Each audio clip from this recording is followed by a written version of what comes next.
大家好，这几天主驾驶车门开关有异响，今天检查了一下，是限位器螺丝松了，所以这会儿有时间来修复一下。为避免误操作，先来观察一下副驾车门，确定正常状态是紧固的。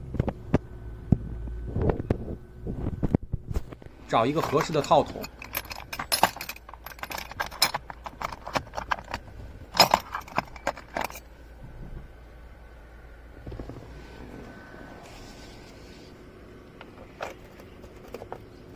没问题，就是它。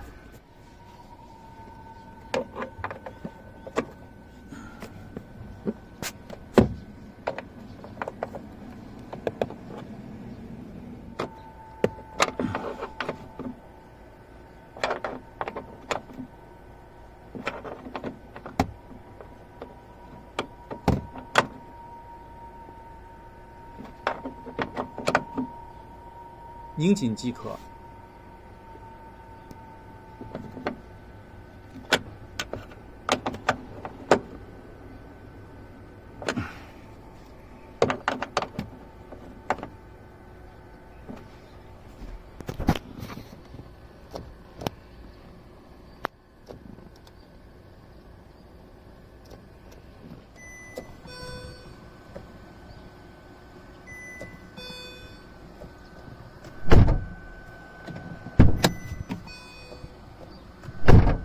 故障完美修复。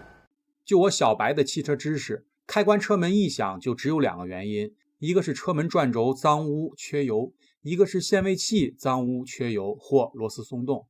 解决办法很简单，清洁淤泥，涂抹黄油，拧紧螺丝即可。大家再碰到这个问题，不要去修理厂挨宰，自己动手几分钟就可以解决了，没有任何难度。